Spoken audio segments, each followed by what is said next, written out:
Bonjour à tous et ravi de vous retrouver pour un nouveau numéro de l'Expresso de Rassemblimo. Nous sommes le mardi 26 avril, il est 9h01 et j'ai le grand plaisir d'accueillir Delphine Grimaud ce matin. Mais avant qu'on rentre dans le vif du sujet, pensez comme toujours à nous faire un petit coucou dans les commentaires, nous indiquer que tout fonctionne bien de votre côté. Moi, je vois que du côté du groupe Facebook, le live s'est bien lancé. Voilà, vous êtes quelques-uns à commencer à vous connecter. On n'était pas en live la semaine dernière pour cause de vacances, mais on est de retour pour un nouveau numéro. Voilà, je vois que vous commencez petit à petit à arriver. Salut Fatima. Salut à tous. Pensez bien à cliquer sur le lien qui se trouve dans le descriptif de la vidéo pour autoriser Facebook à afficher votre nom et votre photo de profil. Comme l'a fait Fatima. Faites-nous encore une fois un petit coucou avant qu'on démarre officiellement cette interview de ce matin. Voilà, vous êtes 5-6 maintenant à vous connecter. Donc, pas d'Expresso de Rassemblimo la semaine dernière, donc je suis ravi de vous retrouver ce matin. La semaine prochaine, j'accueillerai, c'est en cours de validation au moment où je suis en train de tourner ce live, mais on aura un invité qui a des performances, même si son humilité le trahira peut-être, mais voilà, c'est quelqu'un qui a de super performances dans son domaine. Comme notre invité du jour d'ailleurs, qui aura beaucoup de choses à nous partager avec de sa grande expérience de l'immobilier. Voilà, vous êtes en train de vous connecter petit à petit. Donc, l'occasion pour moi de mettre en valeur les bons élèves, comme Stéphanie Bonhomme ici, qui a bien mis son nom et sa photo de profil, qui a bien cliqué sur le lien, alors que j'ai d'autres mauvais élèves que je vais afficher également, que sont David Moiseau, Alexandre Cordani, qui sont pourtant des bons copains.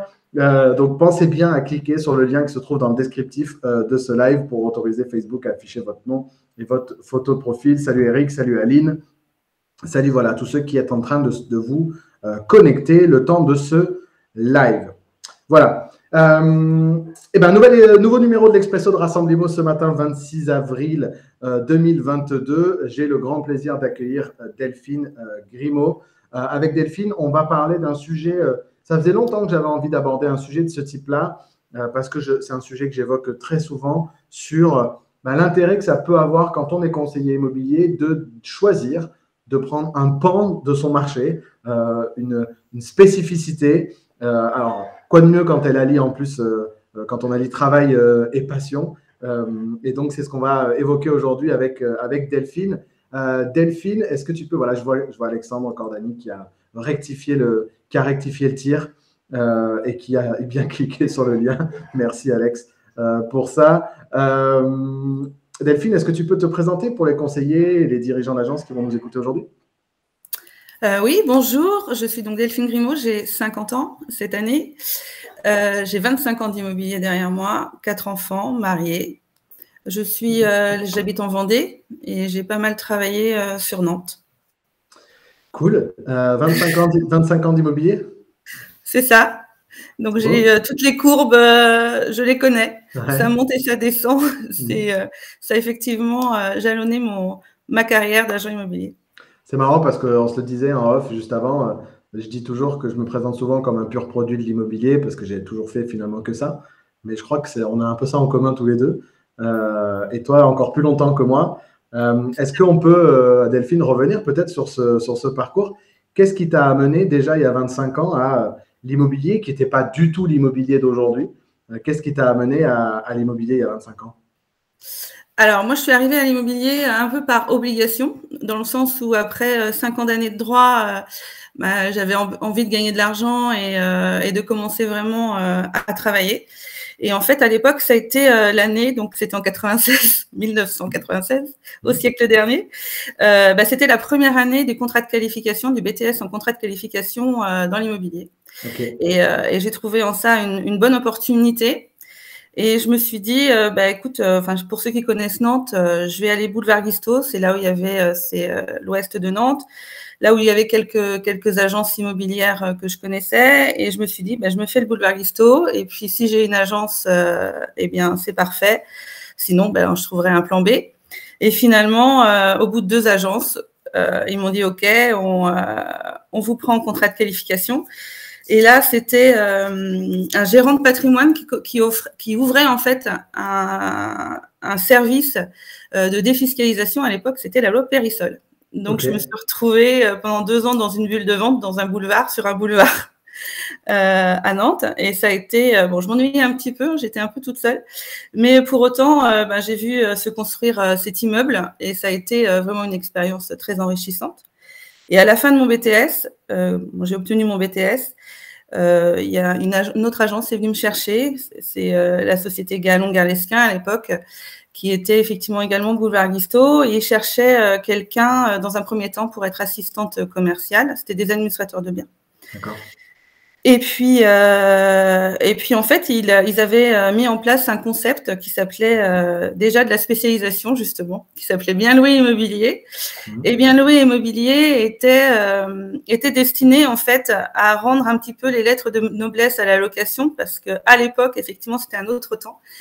Eh bien, la plupart des administrateurs de biens confiaient tout simplement les clés aux candidats locataires qui visitaient seuls les logements. Alors peut-être qu'aujourd'hui, ça paraît complètement hallucinant parce qu'on est vraiment sur le service client, je pense. Mais effectivement, à l'époque, Monsieur de Galon et Monsieur Garlesquin trouvaient aussi ça assez hallucinant. Donc, c'est la raison pour laquelle ils avaient créé ce concept Bien loué immobilier. Donc, charge à moi d'aller chercher des administrateurs de biens pour prendre des lots vacants pour après, donc du coup, les proposer à la location et du coup donner aux candidats locataires un vrai service. Et ça a vraiment bien marché. Je travaillais quasiment avec tous les administrateurs de biens de Nantes et également les promoteurs. Et puis après, toutes les belles choses ont une fin. On a eu une crise, la crise de 2007. Et puis là, du coup, tous les administrateurs de biens se sont mis à... Il n'y avait pas de petits profits à l'époque, donc se sont mis à créer leur propre service location. Et nous, on n'avait plus de matière. Et en plus, à ce moment-là, on avait créé, parce que mon mari est venu me rejoindre dans l'aventure. Donc, on avait créé une agence immobilière rue du Calvaire à l'époque à Nantes, donc plein centre-ville. On avait une dizaine de personnes. On avait rejoint à l'époque, en 2001, le réseau L'Adresse. Donc, on s'était vraiment développé. On avait une très grosse structure, Et on avait 2 agences, une à la campagne et une en ville. Et du coup, on a choisi de fermer Nantes et de rester à la campagne, parce que ça correspondait à notre parcours de vie finalement, puisqu'on avait les premiers enfants qui étaient arrivés. Voilà. Donc, on est resté à la campagne, dans le sud de Nantes. Ok, ça nous amène à quand? Une première partie. Ok. Ça nous amène l'agence de la Chevrière, on l'a toujours, mais c'était vraiment 2007, c'est la naissance de mon 4e enfant, donc c'était vraiment une période vraiment charnière. Il a fallu retrouver un nouvel équilibre. On avait replacé tous nos salariés. À l'époque, tout le monde était salarié. 2007. Ok. Delphine, le marché immobilier en 96, 97, on a Alexandre qui te félicite parce que lui, du coup, c'est 2001. Il y en a quand même. Il y a David Moiseau qui dit on dit merci à la loi Périssol. Donc voilà, ça c'était pour les plus anciens. Ça ressemble à quoi le marché immobilier en 96, 97? Il me semble que c'est une période, je sais qu'on a une crise 92-93, mais je crois que c'est la période où l'immobilier français commence réellement à décoller, 2007, 96, 97, il me semble. Qu'est-ce que tu peux nous dire là-dessus? Alors, c'était un truc de dingue. On a vécu, en fait, effectivement, Nantes est devenue, en plus, à l'époque, vraiment dans le top 3 des villes dans lesquelles il fallait vivre. Un peu, c'était pas 2007, c'était avant, peut-être 2001, 2002. Et là, on a vu tous les Parisiens avec le TGV qui arrivait, qui faisait Nantes-Paris. Donc, on a vu les Parisiens qui avaient leur maison à La Baule venir vivre à Nantes. Bon, il n'y avait pas encore le télétravail, mais pour autant, la semaine de 4 jours commençait à bien fonctionner. Okay. Et là, en fait, c'était incroyable parce que le prix nous dépassait, même si on était une agence vraiment centre-ville. avec de l'expérience, quand on allait dans un appartement et qu'on donnait une estimation, 2 heures après, notre estimation, elle était plus valable. C'était incroyable. Moi, j'ai vu des appartements. Alors, en plus, j'ai commencé en francs, donc je ne vais pas vous la faire en francs, je vais vous la faire quand même en euros. Dans les beaux quartiers de Nantes, on avait des appartements qui étaient en 2000, entre 96 et 2000, qu'on avait du mal à vendre à 750 € du mètre carré. Et aujourd'hui, ce sont des appartements qui sont à 7500 € du mètre carré. Donc, c'est vrai qu'évidemment, alors, on s'était dit qu'on aurait pu être vraiment très, très riche si nous avions su l'évolution. Bon, malgré tout, on en a quand même un petit peu profité, évidemment, puisque quand on est dans l'immobilier, moi, j'ai jamais été locataire, j'ai toujours été propriétaire. Donc, ça nous a permis, évidemment, on en a profité. Enfin, moi, j'ai eu le malheur d'acheter en 2007 aussi. Donc, là, j'avais pas anticipé la décrue. Mais, et ça fait quoi, du coup, Delphine, de vivre cette folie des années 2000, on va dire, du début des années 2000, puis de vivre 2007 et jusqu'à même 2011, hein, parce que c'est un peu reparti, puis c'est un peu retombé, pour revivre une période folle comme celle qu'on vient de vivre et d'être peut-être sur le point de revivre une normalisation à minima du marché. Comment est-ce qu'on vit, avec ces 25 ans d'expérience, ces aspects très cycliques qui font qu'on est aussi entouré de concurrents qui, eux, ne savent pas ce que c'est. Enfin, j'animais une conférence hier et il y a cette citation de Warren Buffett que je cite beaucoup en ce moment qui dit c'est quand la mer se retire qu'on voit ceux qui se baignent tout nus. Et tous ceux qui font ce métier depuis 5 ans sont peut-être sur le point de découvrir un autre métier dans les mois ou les années qui viennent. Comment est-ce qu'on vit tout ça finalement ? Alors écoute, c'est une bonne question parce que tu vois, même ça me touche vraiment parce qu'en fait, je pense que on remet l'humain au centre en fait de tout.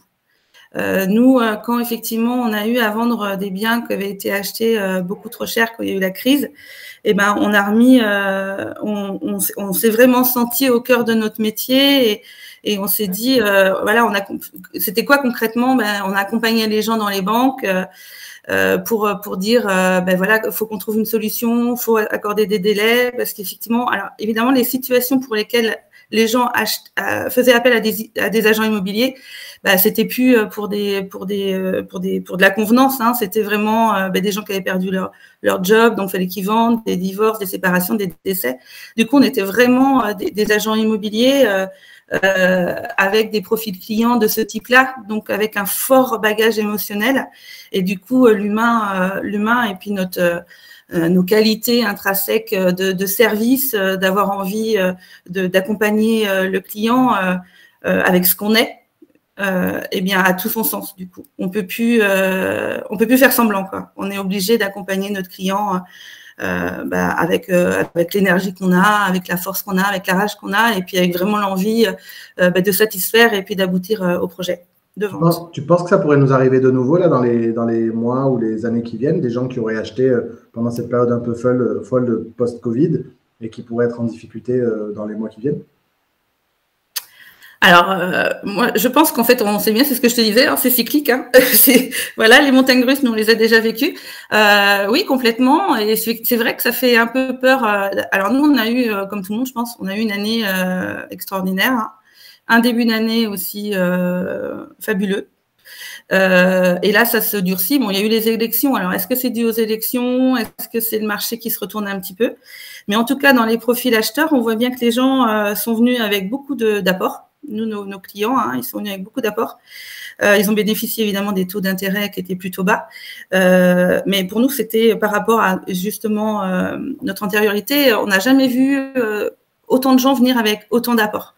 Donc, effectivement, peut-être que si le marché se retourne, cet apport, ils vont griller quoi, à leur vente. Enfin, je leur souhaite pas, hein, parce qu'effectivement, quand les gens… Alors, ce qu'on voit aussi, ça a été dit… moi, en 2007, j'avais vraiment cette sensation où les gens, justement, prenaient la décision de se séparer, quoi qu'il en soit, en fait. Je pense qu'aussi, les gens ont évolué et aujourd'hui, on en a eu des clients qui, suite à des estimations, finalement, ne se séparent pas et ils cohabitent. La colocation fait partie aussi des mœurs d'aujourd'hui. Donc, on préfère continuer à vivre ensemble, à trouver des points d'équilibre différents, plutôt que de se quitter et perdre de l'argent. Donc voilà, donc tout ça, ça fait évoluer effectivement notre marché. Ok. Delphine, si on reprend le fil de l'histoire, donc vous aviez ces 2 agences sous enseigne l'adresse, si je ne dis pas de bêtises, vous laissez celle du centre de Nantes, vous vous repliez à la campagne, aussi pour un choix de cadre de vie familiale. Donc là, on est en quelle année et qu'est-ce qui se passe à partir de là? Alors là, on est en 2007. Donc, du coup, on a quand même pris un gros coup sur la tête parce qu'en fait, les administrateurs de biens avec qui on travaillait, certains avec qui on travaillait quasiment en exclusivité, qui nous avaient demandé de recruter pour justement pour pouvoir dynamiser, en fait, et puis parce qu'en fait, notre objectif, c'était 0 lot vacant et on y arrivait. Donc voilà, et puis un jour, on s'arrête. C'est vraiment le problème d'avoir un peu, de bâtir en fait un business plan que sur des gens qui viennent de l'extérieur. On était complètement dépendants. Donc là, il a fallu quand même qu'on se reconcentre, même si l'agence de la campagne existait, on était complètement sur un autre marché. Okay. Sur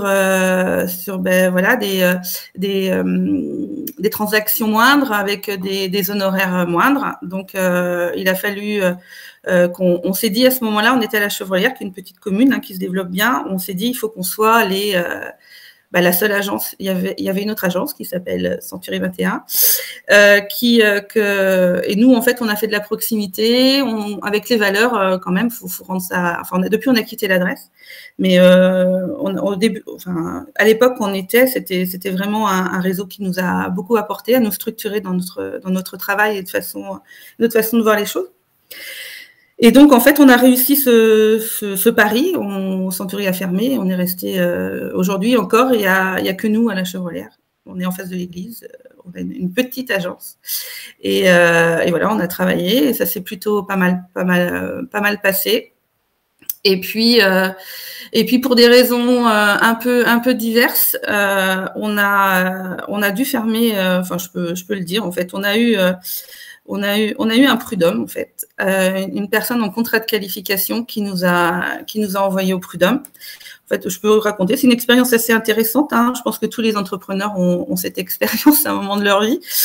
On a beaucoup formé de personnes en contrat de qualification, donc ça a été assez choquant pour nous. La personne a souhaité partir au bout de 3 mois. Et donc, nous, on lui a dit, OK, tu peux partir. Et finalement, elle nous a en fait traîné devant les tribunaux pour obtenir en fait l'ensemble en fait, on n'a pas le droit de rompre un contrat de qualification.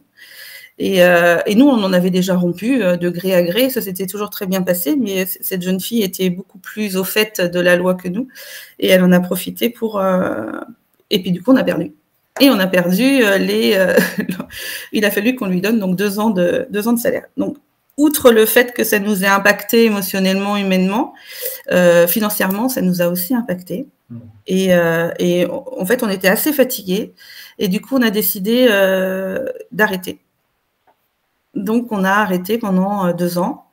On a eu, c'est vrai, cette chance de pouvoir le faire parce qu'on avait un peu d'immobilier, donc on a fait le choix de vendre. Enfin, notre retraite, parce que normalement c'était pas le projet. Donc on a vendu et puis on s'est arrêté pendant 2 ans. Et puis d'ailleurs, c'est à cette époque-là où je t'ai recontacté.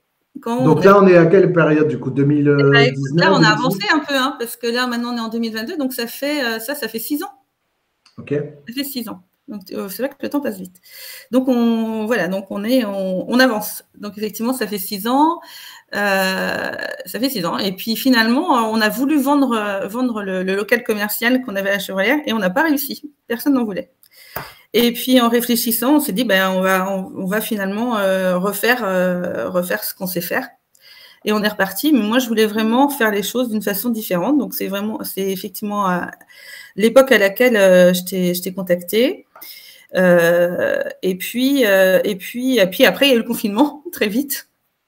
Ouais. Très vite, ouais, parce que le confinement, ça fait déjà presque 3 ans, quoi. Et donc, quand on a recommencé, on a fait ça avec un ami qui est venu nous rejoindre en tant qu'agent mandataire. Et puis là, on a retrouvé quand même toutes nos on est retombé dedans avec plus d'énergie, plus d'envie. Voilà, ça a tout de suite bien collé sur notre secteur. Et puis du coup, moi, je réfléchissais vraiment à ce que ce soit quand même plus facile parce que on vieillit malgré tout, on a moins d'énergie, moins de temps avec 4 enfants. Voilà. Enfin bon, j'avais envie de faire les choses différemment. Et puis du coup, le confinement nous a servi à réfléchir, à se poser les bonnes questions. On a effectivement acheté ta formation. Et puis c'est vrai qu'entre-temps, moi, j'avais aussi fait une formation de coach en développement personnel. Et effectivement, j'ai trouvé que ça, moi, dans mon métier, ça m'a manqué. La gestion des émotions, transformer la frustration plutôt en énergie plutôt qu'en frein, savoir que les gens ils nous disent pas non à nous, c'est peut-être maintenant des détails parce que tout le monde a accès un petit peu à tout ça, mais pour moi ça a été vraiment une révélation en fait, et du coup oui, fort de tout ça, au début de ta formation tu dis posez-vous déjà la première question, quelles sont vos valeurs et puis pourquoi vous faites ce métier-là. Et c'est vrai que ça a été assez... en fait, je me suis arrêtée déjà là-dessus. Et évidemment, mes valeurs, elles sont assez banales. Hein, mes valeurs d'utilité, de sens et de joie, même si elles sont banales, je voulais pas les contrarier. Et du coup, je me suis dit, mais dans quel endroit tu te sens bien? Donc, moi, je me sens bien dans ma passion qui est les chevaux, qui sont les chevaux, du moins. Et puis, en fait, je me suis aussi rendu compte, 1 à 2 fois, qu'il y avait certaines propriétés équestres de mon réseau qui me sont... Enfin, les propriétaires ne pensaient pas à moi pour vendre leurs propriétés. Et en fait, je trouvais ça complètement dingue finalement. Parce que Pourquoi tu trouvais ça dingue? Parce que tu étais une spécialiste de l'immobilier local, qu'en plus, il se trouve que tu étais passionnée par le sujet, que c'est des gens que tu connaissais. C'est ça. Et les gens ne faisaient pas le rapprochement. Non. Non. Donc voilà, donc je me suis posé la question de savoir pourquoi. Donc je me suis dit, est-ce qu'on ne reconnaît pas mes compétences, enfin lesquelles d'ailleurs, quel type de compétences il faut avoir pour pouvoir vendre des propriétés équestres? Qui est-ce qui a vendu ces propriétés équestres? Et puis en fait, il n'y avait pas vraiment de sujet, pas vraiment de raison. C'était juste qu'au fait, il y avait eu une personne qui était là plus ou moins au bon moment, et puis ça se faisait comme ça. Et pour le coup, avec l'impulsion d'une amie qui s'appelle Fanny Lourdin, qui elle aussi, elle est dans le domaine équestre, et elle a aussi eu de la difficulté à trouver sa propriété équestre, parce que moi, j'ai des chevaux en retraite aussi, et j'ai eu du mal à trouver une propriété. Et la raison pour laquelle on a du mal, c'est que généralement, enfin moi, les personnes à qui j'ai eu affaire, et mon ami aussi, c'est que les personnes ne sont pas du tout issues du réseau équestre, ne connaissent pas forcément les particularités du produit et des besoins en fait des porteurs de projets. Et du coup, le porteur de projet, l'acquéreur, perd beaucoup de temps.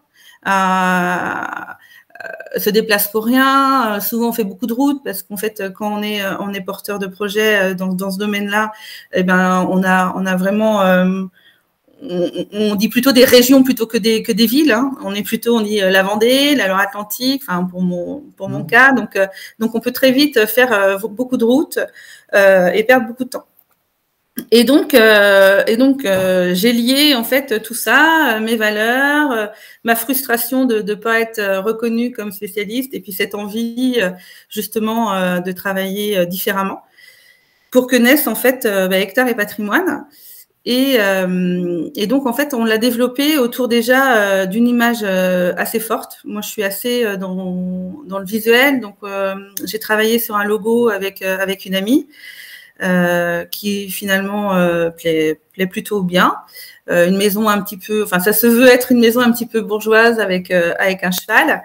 Et puis Hectare et Patrimoine, ça claque bien aussi. Les gens m'ont dit qu'ils aimaient bien. Et puis évidemment, j'ai voulu être dans le coup. Et puis pour être dans le coup, il faut être dans les réseaux sociaux. Et là, je me suis également inspirée de plusieurs personnes, de coachs aussi, comment ils communiquent, comment attirer une communauté, et puis également aussi de ta formation. Donc, j'ai bien retenu la réciprocité, la gratuité, la simplicité, la communication, l'échange. Et en fait, c'est ce que j'ai souhaité. Alors, je ne sais pas si j'ai réussi, mais c'est ce que j'ai souhaité en fait transmettre dans mes communications, sur les réseaux sociaux. Donc, en fait, on a créé un groupe Facebook qui s'appelle Hectares et Patrimoine Immobilier de Prestige. Alors, plutôt un groupe qu'une page, parce qu'effectivement, le principe du groupe, c'est que quand on est membre d'un groupe, et ça c'est important, et ça je l'ai appris, je ne pouvais pas le deviner. C'est que quand on est membre d'un groupe, et bien toutes les notifications, les membres les ont tout de suite, alors qu'on les a pas sur une page. Et là, c'est quand même la bonne idée, parce qu'effectivement, dès que je poste quelque chose sur le groupe, et bien toute la communauté le sait. Et là, ça a dépassé un petit peu ce qu'on avait nous prévu. Ça veut dire qu'en fait, quand je mets un bien à vendre sur mon groupe, ils sont vus entre 20 000 et 30 000 fois. Et là, ça a été complètement. Le réseau fonctionne de façon complètement dingue, alors qu'actuellement, on est à peu près à 5 000 membres. Delphine, est-ce que je peux t'arrêter juste là? Oui. Sur justement cette idée de juste qu'on refasse le cheminement. Donc, vous relancez l'activité. Tu décides de la relancer différemment. D'abord, juste que je comprenne, est-ce que vous avez toujours les deux marques qui subsistent? Est-ce qu'il y a toujours l'agence locale qui continue de faire son travail, j'allais dire classique, et toi qui t'es détaché sur cette activité-là? Oui, complètement. C'est ça? Ok. Oui. Et donc, tu décides, toi, de ton côté, de dire, OK, comment est-ce que je vais allier finalement c'est marrant parce que tu as dit, je cherchais une manière plus facile de faire ce métier, oui. Parce que c'était difficile. Est-ce que cette notion de facilité, elle est justement dans le fait que quelque part maintenant, il y a une forme d'alignement naturel de ce que tu es, de ce que tu fais, qui fait que c'est ça, la facilité, c'est ça en fait? Oui, complètement. Alors, c'est un truc complètement incroyable. Je souhaite que tout le monde l'expérimente parce qu'en fait, ce qui se passe, c'est complètement ce que tu dis en fait dans tes formations. Moi aujourd'hui, en fait, bon, je dirai après, mais les mandats viennent à moi. J'ai travaillé sur ma visibilité, sur le fait d'être accessible, et aujourd'hui les mandats viennent à moi de façon incroyable. Donc effectivement c'est facile, et en plus du coup ça me permet de choisir, parce qu'en plus le côté plus, c'est qu'on a des niveaux d'honoraires beaucoup plus importants que ce que nous on avait dans le Sud-Loire. Aujourd'hui, moi mes honoraires elles sont aux alentours de 25 000 euros TTC. Voilà, on est entre 20 et 40 000 euros. Parce que ce sont des prix plus élevés, parce que tu interviens sur des coins différents de ceux sur lesquels tu intervenais auparavant? C'est parce qu'en fait, que ce soit des propriétés équestres ou des centres équestres ou des haras, effectivement, on est sur des valeurs beaucoup plus importantes.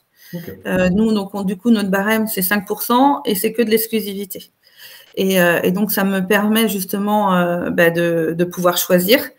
Et à ce point que de toute façon, effectivement, c'est super important que ce soit les gens qui viennent à nous. Parce que même j'ai essayé, même dans ce domaine-là, quand j'appelle même quelqu'un en disant « je sais que votre propriété est à vendre, est-ce qu'on peut travailler ensemble ?»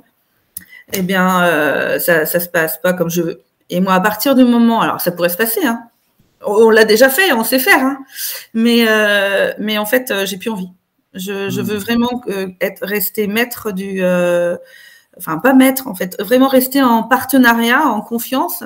Et effectivement, à partir du moment où la personne me choisit, c'est que déjà, ils savent un petit peu comment je travaille. Et du coup, ça change tout dans la relation, mais ça change tout au point qu'effectivement, ils me reconnaissent comme appartenant à leur réseau. Donc, on se tutoie. On s'appelle par nos prénoms, on s'appelle comme des amis, on devient… Ce côté appartenance est super fort et il change tout dans la relation commerciale. Ok. Là, on est en train de toucher justement à la dynamique communautaire de la chose. Donc, je reviens sur la notion communautaire du groupe Facebook, notamment parce qu'on a une question pour savoir si c'est un groupe public ou privé. Est-ce que tu peux peut-être nous faire un peu la genèse de ce groupe? C'est quoi le jour 1 du groupe Facebook? Aujourd'hui, tu as dit qu'il y a un peu plus de 5000 personnes. Tu interviens uniquement sur ta région? Alors, pas forcément. Il va y avoir des questions sur le côté hyper local ou pas du groupe, etc., etc. Alors, effectivement, au départ, on voulait justement faire cette spécificité, être hyper local. Parce que des groupes, moi, j'ai rien inventé. Hein, des groupes et des agents immobiliers spécialisés dans l'équestre, il y en a. Hein, j'ai rien inventé. Pour autant, on voulait effectivement, avec Fanny, qu'elle soit sur la Vendée et moi la Loire-Atlantique. Et en fait, ça nous a complètement dépassé. Dans un premier temps, on a invité tous nos amis à aimer le groupe. Et évidemment, dans la communauté équestre, c'est plutôt France. Hein. Les gens, ils vont concourir, ils ont des élevages. Et voilà, on est vraiment sur une large communauté. Et puis, du coup, on s'est laissé faire. On a essayé de résister un petit peu, mais on n'a pas longtemps. On s'est dit ok, on s'ouvre parce qu'en fait, on s'est rendu compte que nos clients, que ce soit vendeurs ou acquéreurs, ils étaient partout. Comme je disais, ils nous demandent la Bretagne, les Pays de Loire, le Maine-et-Loire. Donc effectivement, on a choisi à un moment donné de complètement s'ouvrir. Et du coup, on a également attiré des conseillers qui voulaient travailler avec nous. Donc aujourd'hui, on est une dizaine de conseillers sur plus de 23 départements, et ça en moins d'1 an. Donc ça a été très vite. Enfin, comme je disais, du coup, je voulais que ce soit plus facile. Finalement, c'est pas plus facile. Non, finalement, c'est pas facile, mais par contre, il y a de la joie, il y a du sens et il y a de l'utilité. Donc, comme la facilité n'était pas une de mes valeurs, ça va, c'est OK pour moi. Mais par contre, du coup, il y a beaucoup de plaisir. Parce que voilà, on arrive. Dernièrement, on est allé voir des propriétés où effectivement ils avaient confié la vente à des personnes locales qui sont pas du tout spécialisées. Et évidemment, quand on n'est pas spécialisé, on est limité tant sur les supports de diffusion. Nous, on diffuse sur des supports spécialistes qui sont que tout le monde peut trouver. Hein, c'est pas caché. Mais à la fois, on diffuse également à l'étranger. On fait des belles photos, on essaie de faire de très belles photos, de mettre en valeur en fait les biens, en mettant en fait en valeur ce que recherchent les gens dans cette spécificité. Et puis aussi on sait ce que les gens aujourd'hui, ils veulent vraiment savoir très rapidement s'ils vont obtenir avec ce bien ce qu'ils recherchent. Alors ça peut être une carrière, ça peut être des box, un nombre de box, un nombre d'hectares. Donc de cette façon aussi, je suis très très simple au niveau lecture de l'annonce, dans ma rédaction d'annonce, et ce qui permet d'aller à l'essentiel. Il y a beaucoup de personnes qui travaillent dans notre domaine qui font des pavés, donc les gens n'ont même pas envie de lire, ils ne retrouvent pas forcément les infos. Donc voilà. Ok, sur le groupe Facebook, donc tu as dit un peu plus de 5000 personnes aujourd'hui. Oui. Comment est-ce qu'on y rentre? Est-ce que c'est public, privé? Est-ce que quelque part c'est filtré? Est-ce qu'il y a uniquement des passionnés? Est-ce qu'il y a des gens qui sont plus vraiment sur la partie IMO du truc? Et quel type de contenu est diffusé sur ce groupe? Alors, non, c'est public. Tout le monde clique en disant je veux venir sur le groupe. Avant, je publiais aussi des infos type blog, des petites. C'était des conseils de pro qu'on peut également retrouver sur mon site internet. Alors là, j'ai plus trop le temps de le faire. Faut que je m'y remette parce que c'était assez apprécié pour effectivement changer un petit peu, que ce ne soit que des annonces. Alors, les particuliers peuvent également mettre des annonces sur mon groupe. D'accord. Alors, c'était assez compliqué pour moi de pouvoir faire ça au départ, mais finalement, ça fait partie en fait de l'échange, du partage, et puis finalement, ça nous enlève rien en fait. Donc voilà. Ça rend service à la communauté. Exactement. Je garde ça comme pilier en fait du projet. Et puis du coup aussi, en termes de visibilité, on a des ambassadeurs qui portent notre marque. Donc, ce sont des cavaliers et qui sont sur différentes disciplines. Et donc, du coup, sur le groupe, on a également toute l'actualité de nos ambassadeurs. Okay. Donc les gens peuvent, s'il y a des gens qui sont fans de tel ou tel cavalier, ils peuvent retrouver effectivement leur actualité. Et en termes de visibilité également, ben là, je lie vraiment ma passion à mon métier. On est également partenaire et sponsor de différents événements équestres et de beaux événements. Championnat de France dressage, championnat de France poney. Là, on fait le concours, on est partenaire au concours de la Baule, qui est un concours international. Donc là, c'est le côté passion qui est au service de mon métier qui est au service de ma passion. Donc la boucle est vraiment top. Est-ce que tu trouves, Delphine, que finalement, on parlait de simplicité, de facilité tout à l'heure, est-ce que tu trouves que tout est plus simple aussi dans cette idée de niche? Parce que tu vois, quelque part, mais parce que c'est quand tu le dis, ça a l'air d'être simple de se dire, ben oui, comme j'ai créé Hectare et Patrimoine, ben oui, c'est sûr, je sponsorise des événements équestres. Oui, il y a des cavaliers qui sont nos ambassadeurs. Et effectivement, ça paraît une telle évidence. Est-ce que c'est si évident que ça? Ou alors, est-ce que c'est juste le fait d'être niché qui, quelque part, te met dans une forme de rail d'évidence en termes de communication, alors que quand on a le choix des possibles, c'est plus compliqué d'être focus? Je sais pas vraiment, effectivement, hein, j'aurais très bien pu sponsoriser des événements avec mon autre marque. Hein. Ça c'est vrai, mais il y avait moins de congruence. C'est ça. Et puis il y avait moins justement d'utilité. Là, je sais que j'ai une vraie visibilité avec Hectare et Patrimoine parce que, par exemple, j'ai des amis d'amis qui me disent qu'ils sont pas du tout dans mon secteur, qui me connaissent pas, mais vous savez bien, on est toujours proche à 5-6 personnes de tout le monde. Et quand j'ai une copine qui m'appelle il y a pas très longtemps, qui me dit, mais ma copine qui habite La Rochelle, elle te connaît. Quand je lui ai dit que t'étais mon amie, elle est dans le monde des chevaux, et elle m'a dit, ah bon, c'est ton amie, mais je suis tout ce qu'elle fait, j'adore ses photos, etc. Et ça a un côté assez amusant, effectivement. Et en fait, je pense que ces gens-là, à un moment donné, ils voyaient la marque, ils s'intéressent, on est revus. J'ai aussi gardé en tête, ce qui n'était pas le cas, qu'il faut être vu plus de 8 fois maintenant. Donc, tu vois, tout ça, ça reste en tête. Donc, j'essaie vraiment d'être sur différents supports pour essayer de capter le maximum de personnes. Et tu vois, il y a un truc aussi... il y a une fois, j'étais allée pour rentrer une maison sur Nantes et la dame, elle collectionnait les roses. Et les roses et les rosiers surtout, qu'elle était allée chercher dans le monde entier. Et moi, en tant qu'agent immobilier, je lui ai dit, mais moi, vos roses, je ne sais plus pour quel montant il y en avait dans le jardin, mais vraiment très, très cher. Mais moi, je lui ai dit, mais vos rosiers, je ne peux pas les valoriser dans l'estimation de la maison. Pourquoi? Parce qu'en fait, j'étais un agent immobilier classique qui n'était pas spécialisé. Je ne sais pas, moi, s'il y a quelqu'un qui est spécialisé dans la vente de maisons avec beau jardin, ils auraient pu valoriser le jardin.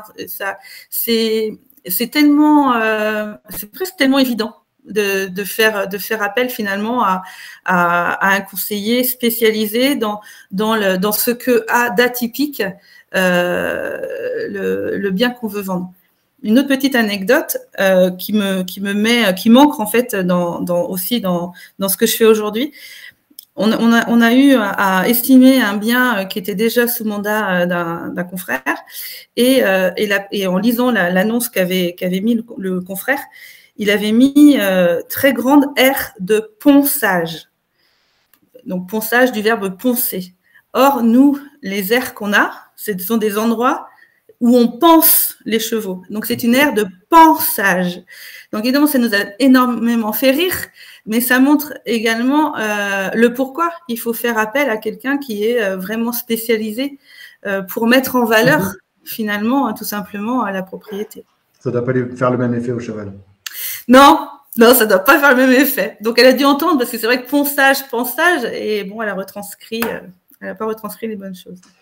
Delphine, j'ai une question pour toi juste après. On a plein de commentaires. Hein, vraiment génial, bravo à toi, nous dit Alexandre. Je vais les afficher. On a Fatima qui dit « Tu as beaucoup de chance de vivre tous les jours de ta passion ». On a Ori qui a dit voilà, « J'adore quand des gens dont on n'entend jamais parler viennent te mettre une gifle. Bravo Delphine, sincèrement, tu as fait ma journée. » Super parcours. J'ai vu passer tout à l'heure le nom d'une conseillère qu'on a accompagnée il y a quelques temps maintenant, qui s'appelle Delphine aussi, qui est aussi passionnée de cheval. Et j'ai vu son nom passer, donc je pense qu'elle nous écoute. Donc Delphine, je pense bien à toi le temps de cette interview. Delphine, j'ai une question pour toi, peut-être pour venir terminer quelque part cette interview. Ça paraît simple, ça paraît, tu vois, assez évident à un moment, mais quand tu as, si mes calculs sont bons, à ce moment-là, 45, 46 ans, que tu as une vie déjà bien remplie, que tu as 4 enfants, et qu'à un moment donné, tu décides de suivre une formation et de repenser ton métier, c'est quoi les mécaniques qui se jouent à ce moment-là? Pourquoi tu le fais? Quelles sont les croyances que tu pouvais avoir et que tu as surmontées? Parce que, tu sais, nous, on accompagne énormément de personnes, beaucoup en reconversion professionnelle, évidemment. Et puis, il y a beaucoup de croyances qui se sont installées au fil des ans, etc. Qu'est-ce qui fait qu'à un moment donné, pour toi, ça a pu bien fonctionner? Alors, je dirais pas que ça fonctionne bien, hein. Je dis que ça fonctionne. Après, on peut toujours évoluer et puis faire encore mieux. C'est vrai que au fil du temps, malgré tout, c'est un métier qui est très usant. Et je pense que le cerveau aussi, il est vraiment fait justement pour cette survie et puis pour arrêter d'aller vers les frustrations et puis ce qui nous gratte. Donc, on a tendance à oublier les personnes qui étaient contentes de nos services, qu'on ait réussi ou pas d'ailleurs à vendre leur bien, mais en tout cas qui ont trouvé riche en fait l'accompagnement qu'on a fait. Hein, évidemment, on a tous des cartes postales, des cadeaux, et pour autant, quand on a une trahison, une contrariété, une frustration qui est liée, une injustice, on tombe. Enfin, moi, en tout cas, pour moi, c'était très dur parce que parce qu'en fait, je prenais ça vraiment personnellement et j'avais du mal à prendre de la hauteur. Et en fait, aujourd'hui, c'est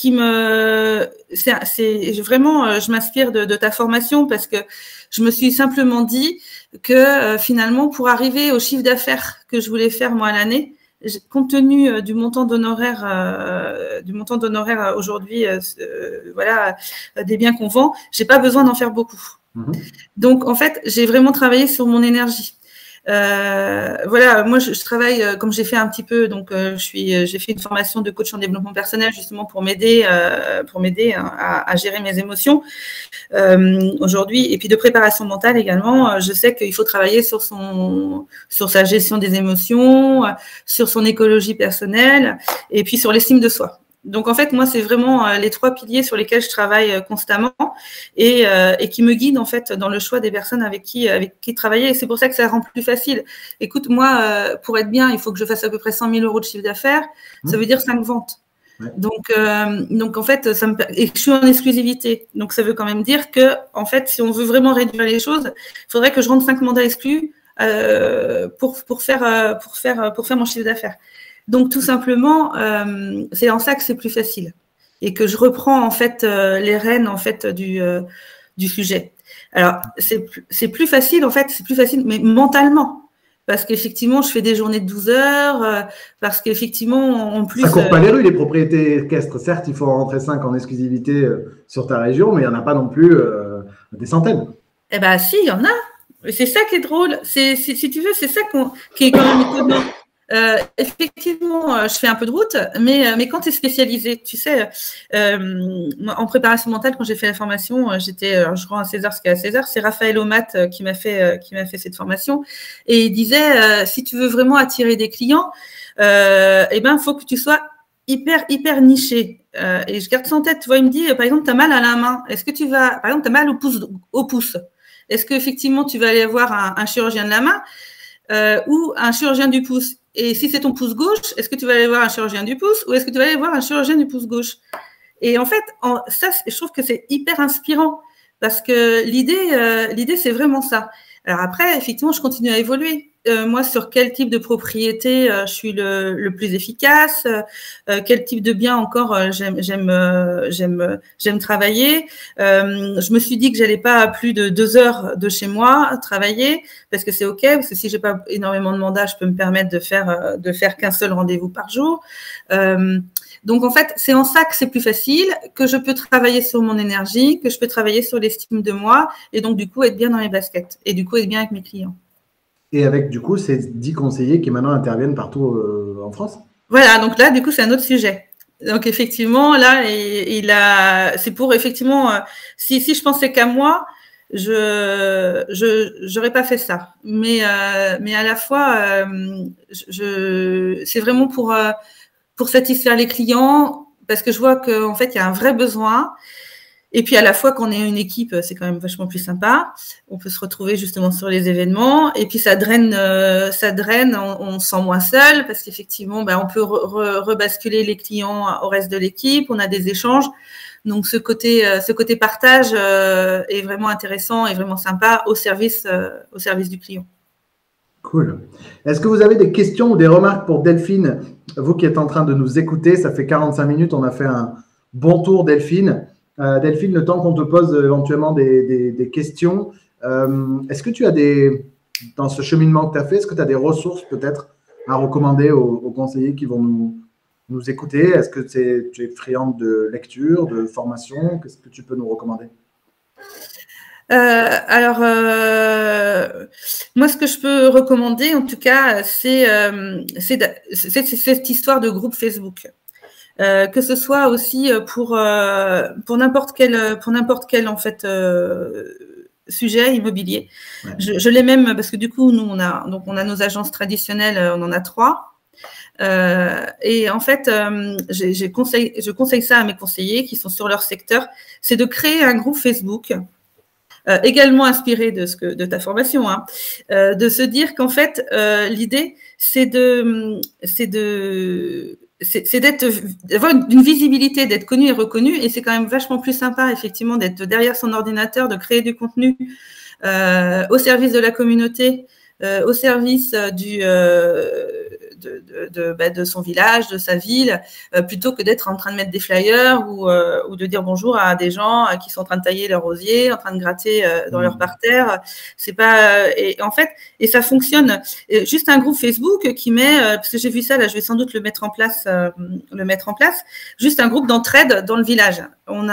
J'ai vu ça. J'ai vu ça là, à la Chevrolière, par exemple, chez nous, il existe déjà. Et moi, je publie dessus, enfin pas moi, mais mon équipe publie déjà dessus. Et en fait, c'est une façon un petit peu non invasive de dire qu'on existe et d'apporter de la valeur. Donc, de l'échange, c'est un groupe d'échange, en fait. Donc, on échange des stages, on vend des vélos, on vend peu importe quoi.